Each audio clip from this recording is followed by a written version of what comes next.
Eu quero convidar você para abrir sua Bíblia comigo na carta do apóstolo Paulo aos Efésios, capítulo 5. E nós leremos a partir do verso 22. Efésios, capítulo 5, a partir do verso 22 até o versículo 33. O apóstolo Paulo diz assim: as mulheres sejam submissas ao seu próprio marido, como ao Senhor. Porque o marido é o cabeça da mulher, como também Cristo é o cabeça da igreja, sendo este mesmo o Salvador do corpo.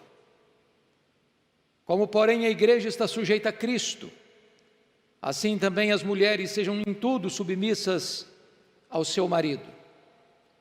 Maridos, amai vossa mulher, como também Cristo amou a igreja, e a si mesmo se entregou por ela, para que a santificasse, tendo-a purificado por meio da lavagem de água pela palavra, para apresentar a si mesmo igreja gloriosa, sem mácula, nem ruga, nem coisa semelhante, porém santa e sem defeito. Assim também os maridos devem amar a sua mulher como ao próprio corpo. Quem ama a sua esposa, ou quem ama a esposa, a si mesmo se ama. Porque ninguém jamais odiou a própria carne, antes a alimenta e dela cuida. Como também Cristo faz com a igreja, porque somos membros do seu corpo. Eis porque deixará o homem a seu pai e a sua mãe, e se unirá à sua mulher, se tornarão os dois uma só carne. Grande é este mistério, mas eu me refiro a Cristo e à igreja.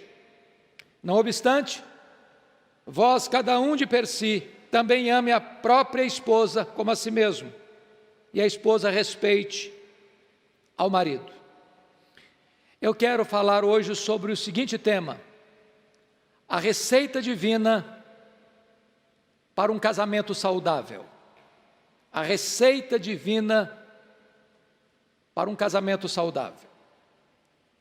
Nestes dias de reclusão social, e eu estou falando hoje, 17 de maio de 2020, temos recebido notícias de que muitas famílias, muitos casamentos ficaram mais estressados, fragilizados.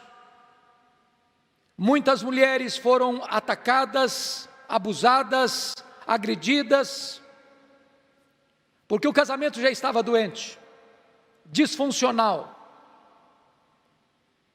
E então, há poucos dias, recebo um recado assim: eu preciso viver 24 horas em quarentena por alguém que me agride a todo tempo. Esta é uma situação complexa. Por outro lado, é hora de começar a refletir que casamentos podem ser saudáveis, felizes, equilibrados, bem-sucedidos, se nós seguirmos a receita que o manual do fabricante nos apresenta, que é a palavra de Deus. E antes de entrar propriamente dito na exposição desse texto, para olhar o papel da mulher, o papel do marido, o apóstolo Paulo vai definir para nós o que é casamento. E ao definir para nós o que é casamento, o apóstolo Paulo não busca os eruditos da sua época, não corre atrás dos manuais de antropologia, de sociologia, nem das ciências humanas do seu tempo. Paulo recorre às Escrituras. Paulo recorre ao livro de Gênesis. Paulo lança mão do preceito divino na instituição do casamento, de Gênesis 2:24, que está exarado aí no verso 31. Eis porque deixará o homem a seu pai e a sua mãe, se unirá à sua mulher, tornando-se os dois uma só carne. Paulo está mostrando aqui que o casamento está fincado em 3 colunas. Que colunas são essas? Primeiro, o casamento é heterossexual. Está escrito: por isso deixará o homem a seu pai e a sua mãe e se unirá à sua mulher. Quando Deus criou homem e mulher. O casamento é a união de um homem e uma mulher. Somente este casamento tem condições de cumprir o mandato cultural de Deus, de procriar, de encher a terra, de tal forma que este pilar é o pilar central desta relação. Segundo pilar, o casamento é monogâmico, por isso deixará o homem seu pai e sua mãe e se unirá à sua mulher. O texto é muito claro. Não é deixar pai e mãe se unir às suas mulheres, mas à sua mulher. Então note você que tanto a Bíblia proíbe a poliginia, um homem ter mais de uma mulher, como também proíbe a poliandria, uma mulher ter mais de um marido.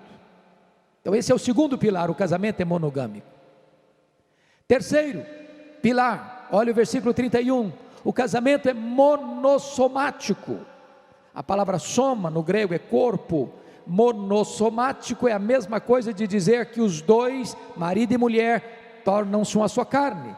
Isso significa que agora a relação sexual, que não é legítima antes do casamento, nem é legítima fora do casamento, é ordenança divina no casamento. Então Paulo põe esses três pilares para dizer o que é casamento. Agora, qual é a receita divina para um casamento feliz, equilibrado, estável, bem-sucedido? Então Paulo começa com as mulheres, no verso 22.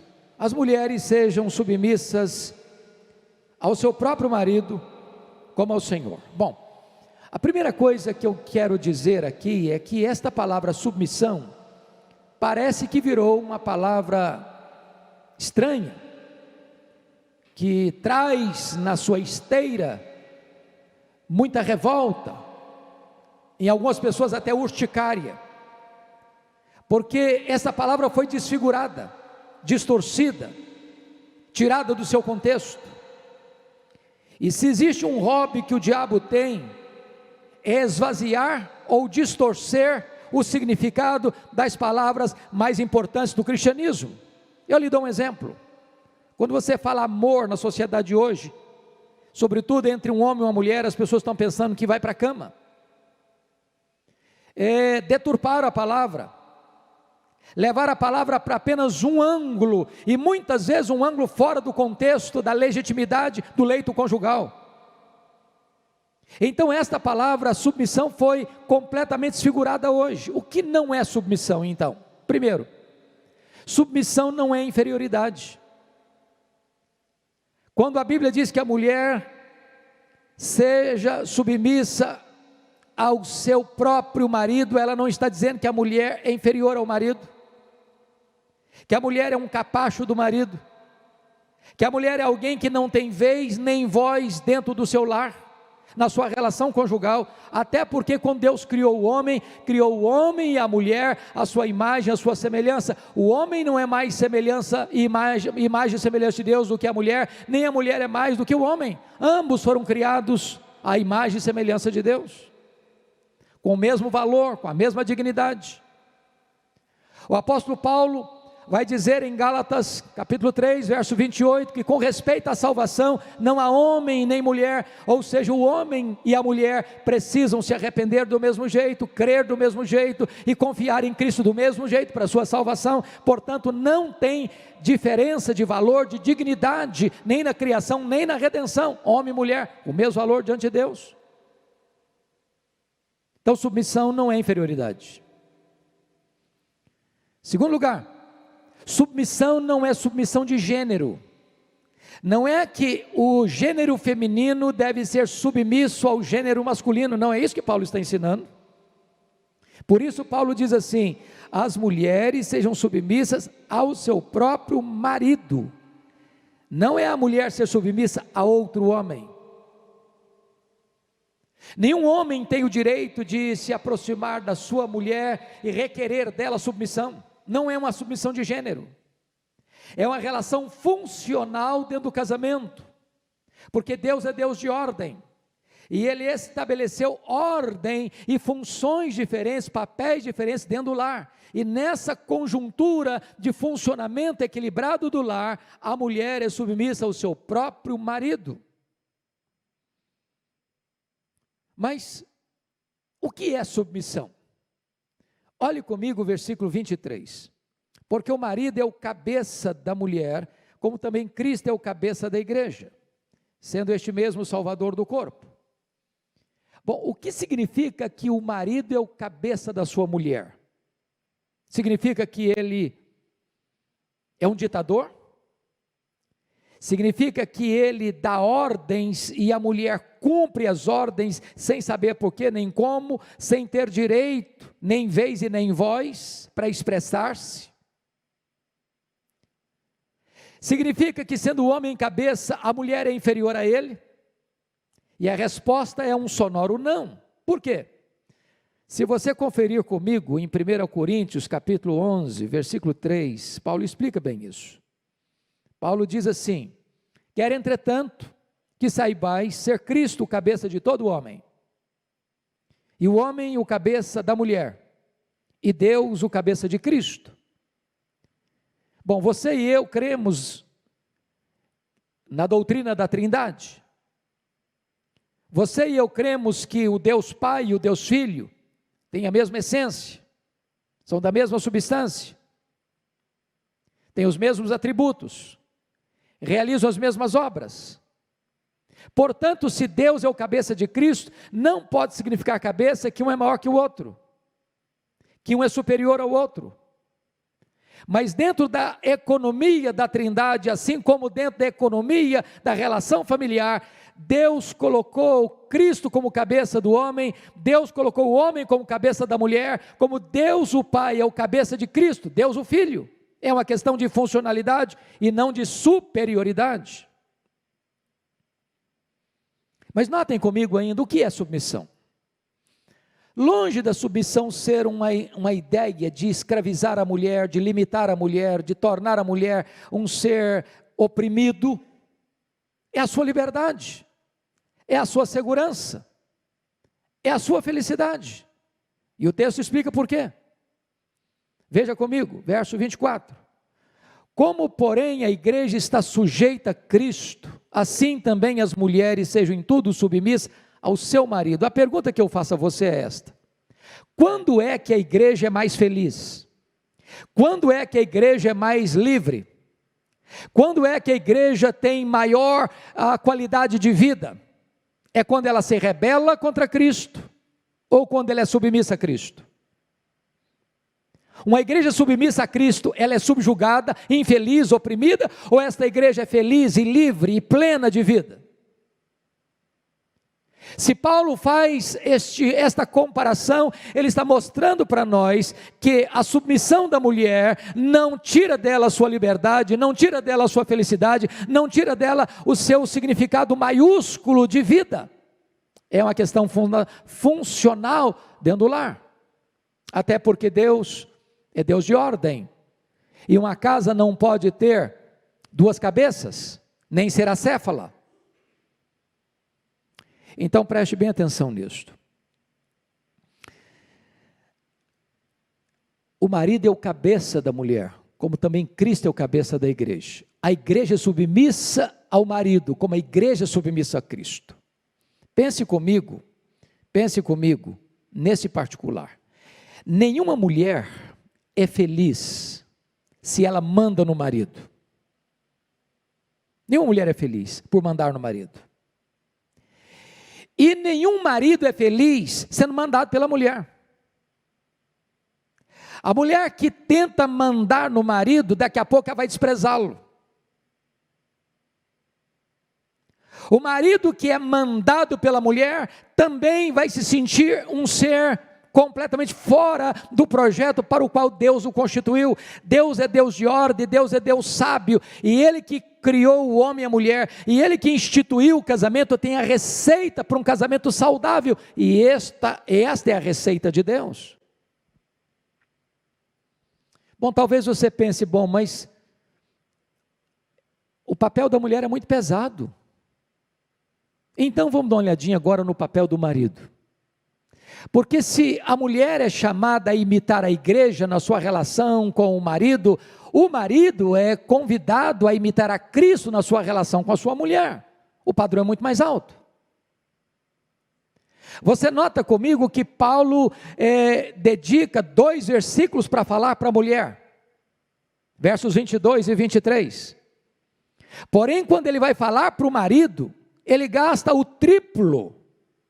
Talvez porque o homem é um ser mais complicado para obedecer do que a mulher. Ou talvez porque explicar o que é amor é algo mais complexo do que entender o que é submissão.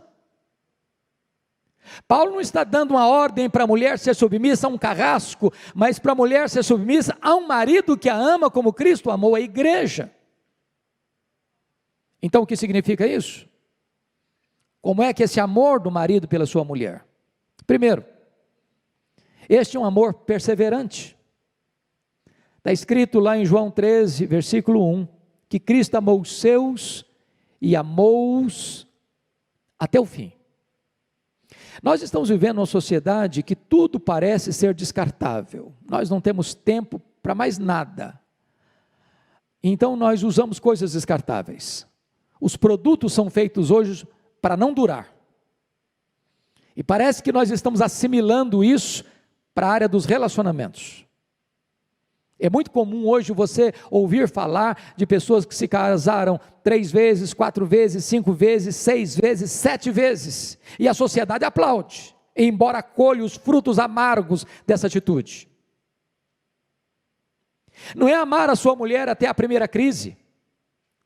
Não é amar a sua mulher até surgir o primeiro fio de cabelo branco. Não é amar a sua mulher até surgir a primeira ruga na sua face. Não é amar a sua mulher até o momento em que ela desagradou você com uma palavra ou com uma atitude. É amar até o fim.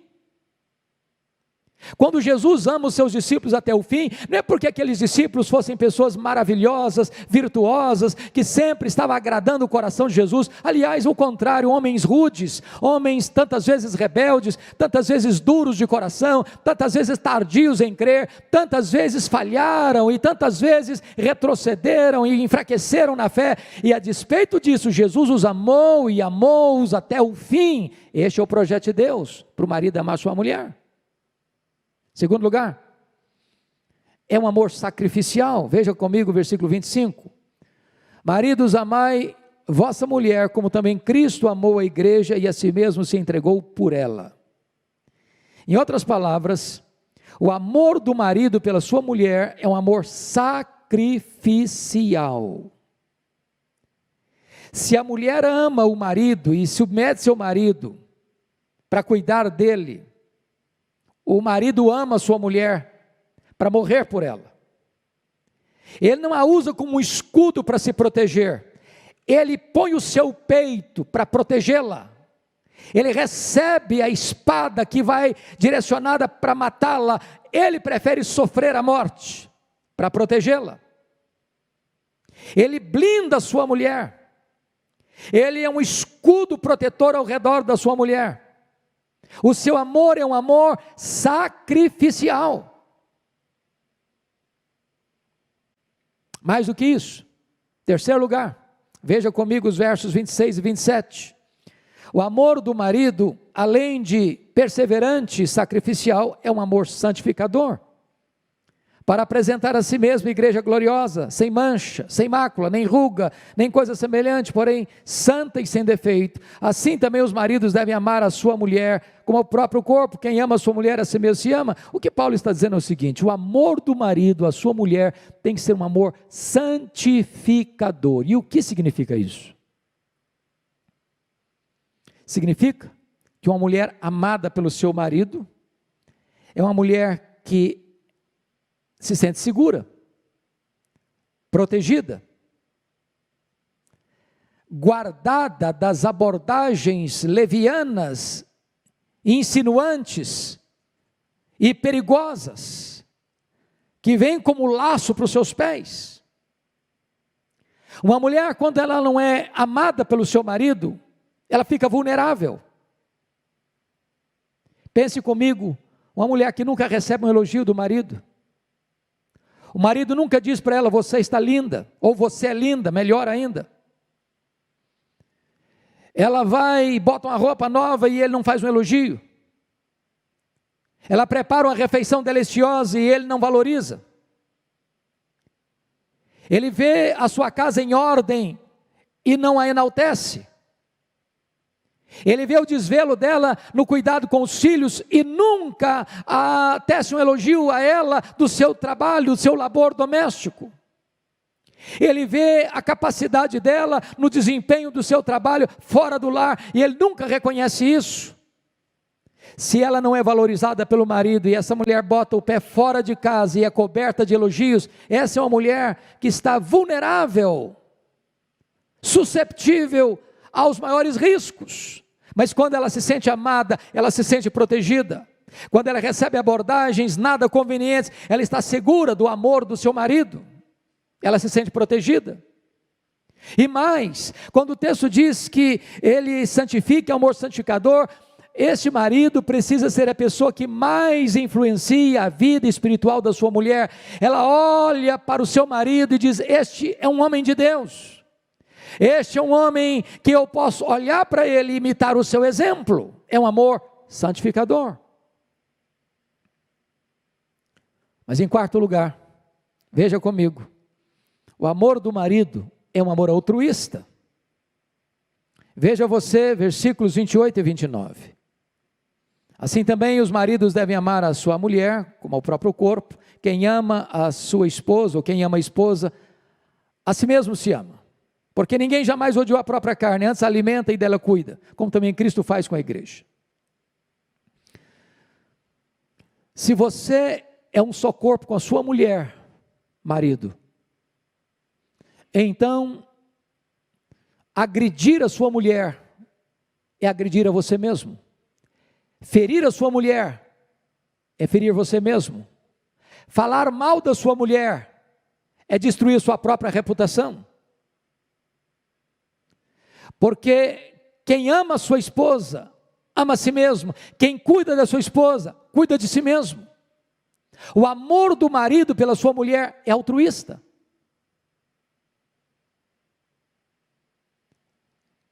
É hora de você repensar um pouco.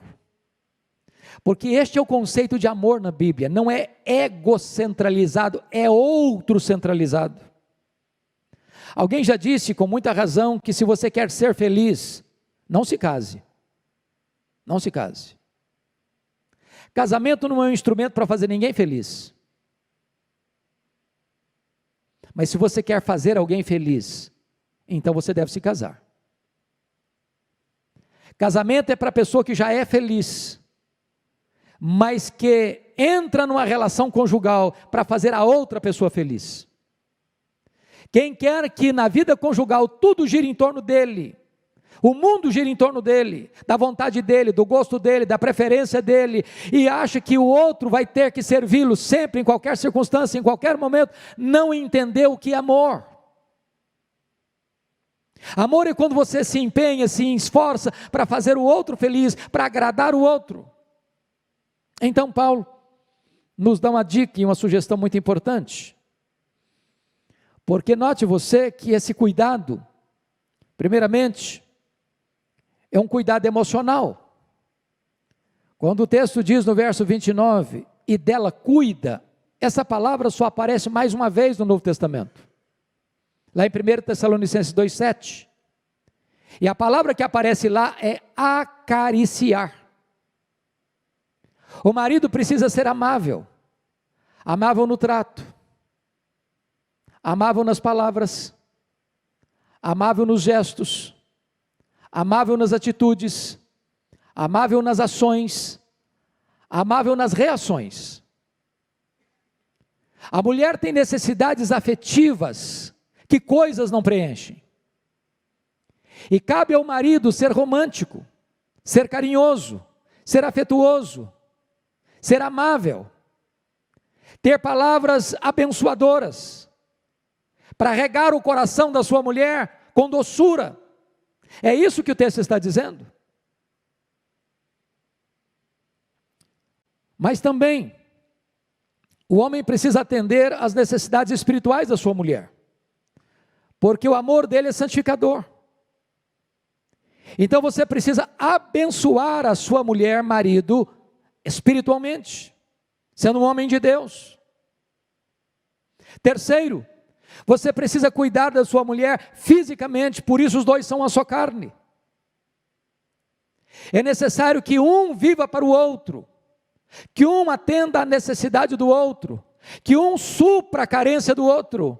E este é o projeto de Deus, de um cuidado recíproco, fisicamente, emocionalmente e espiritualmente.